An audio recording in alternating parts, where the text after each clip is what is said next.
ada Rio Ahmad Putra, terus ada Clarissa Olivia, ada Farhan juga, ada Wulan. Halo semuanya, selamat bergabung. Nah, aku lanjutin lagi ya soal teknik komunikasi. Ini juga kalian boleh kok, kalau misalnya ada pertanyaan atau apa, langsung komen di kolom chat nanti aku langsung bacain dan aku akan langsung jawab pertanyaan kalian. Oke, kita langsung lanjut. Ini komunikasi, teknik komunikasi. Nah, teknik komunikasi ini sangat penting. Kenapa aku bilang penting? Jadi banyak orang yang salah kaprah. Teknik komunikasi itu adalah tujuannya untuk mempengaruhi orang lain agar sesuai dengan kehendak atau keinginan yang akan kita inginkan atau yang kita inginkan gitu. Misalnya, kita contoh pakai istilah gini, analoginya. Kan teman-teman di sini buat yang udah punya pasangan atau masih jomblo atau gimana? Ya saya doakan ya, semoga yang masih jomblo cepat dapat pasangan, bagian dapat pasangan ya semoga langgeng ya. Tapi yang sekiranya udah lebih sederhana, bagaimana teknik komunikasi itu harus kita aplikasikan dalam kehidupan sehari-hari. Misalnya, nggak usah cowok, kita nggak akan bicara soal gender ya. Ketika tapi ini case umum lah ya, ketika seorang cowok ingin mendapatkan hati seorang cewek, itu kan pasti ada segala cara yang dilakukan, gimana caranya aku bisa dapet itu cewek, kan pasti kayak gitu dong. Pasti cowok itu akan memprofiling kan, ini cewek suka apa ya, suka drakor, atau ini cewek suka ini film apa, atau cewek ini suka film layangan putus, series layangan putus atau apa. Nah, jangan-jangan di sini ada yang suka juga nonton layangan putus. Nah, ada berbagai macam hal untuk memprofiling. Terus setelah tahu, baru dilakukan proses pendekatan.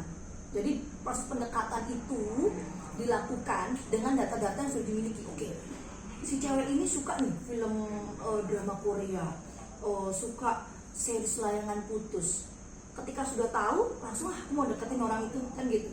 Ketika proses pendekatan, obrolannya pun obrolan yang berkaitan dengan hal yang dia suka. Jadi dia membangun kedekatan, membangun proximity. Nah, itu kadang kan orang-orang yang, karena aku beberapa kali pasti teman-teman juga sering menemui orang seperti itu. Ketika lagi ngobrol, langsung to the point, blok. Yang enggak, kalau orang bilang tuh slow sick gitu loh, orang Jawa bilang kan, slow dulu. Jadi kita profiling dulu, orang ini suka apa ya? Oh, suka aku JDFG. Kita bangun proximity. Kita bangun proximity dengan hal-hal yang dia sukain. Kayak misalnya tadi cowok itu tahu nih cewek suka drama Korea, ngobrolin soal hal drama Korea. Apa misalnya menarik ya drama Korea dan lain sebagainya, layangan putus. Dia bisa menyelami perspektif cewek itu kalau bicara soal series layangan putus itu kayak gimana. Ngobrolnya asik.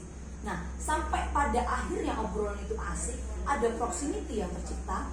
Kemudian barulah proses pendekatan atau rasa itu tumbuh biasanya. Kan makanya kan orang bilang kan, pas PDKT aja, semua hal yang suka dijalanin, usahanya sampai kayak gitu. Kalau udah jadian baru deh. Nah, itulah gambaran atau analogi sebetulnya bagaimana teknik komunikasi untuk mengambil hati seseorang. Karena biasanya itu rasio itu akan mengikuti rasa. Jadi yang pertama kali yang harus dilakukan adalah menggugah rasa, dan kemudian rasio baru mengikuti.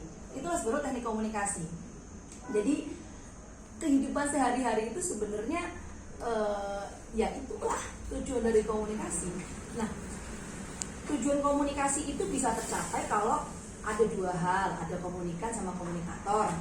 Ini harus jadi dua hal yang bekerja dalam waktu yang bersamaan, harus saling terjadi interaksi. Nah, itulah tujuan dari komunikasi. Nah, bagaimana kemudian tujuan komunikasi itu indikatornya bisa tercapai atau berhasil? Ada yang bisa kita lihat, misalnya kayak saya pakai contoh tadi, orang PDKT, terus akhirnya pas ditembak, kan biasanya PDKT itu kan ada macam-macam, ada orang suka tarik ulur dulu kan gitu kan, macam-macam kan. Ada yang suka langsung pendekatannya cuma berapa lama, misalnya cuma seminggu, 2 minggu, ada yang butuh waktu sampai setahun, sampai 2 tahun, akan macam-macam tiap orang. Nah, itulah proses pendekatan yang harus dijalani sampai pada akhirnya dia jadian dan kemudian menikah. Itulah tujuan komunikasi tercapai. Kan tujuan awalnya apa? Oke, aku mau menggait dia nih, aku pengen jadi dia pacarku, aku pengen jadi dia istri atau suamiku. Gimana caranya? Tadi itu etape-etapenya harus memprofiling komunikan atau orang yang kita ajak ngomong atau diskusi, baru kemudian setelah tercapai tujuannya, oke menikah nih, nah itu tadi sudah tercapai tujuannya. Tinggal tujuan itu apa gitu, karena aku percaya bahwa setiap komunikasi pasti memiliki tujuan dan bergeraklah menuju ke tujuan itu. Tapi gini, ada satu hal yang juga harus diperhatikan ketika bicara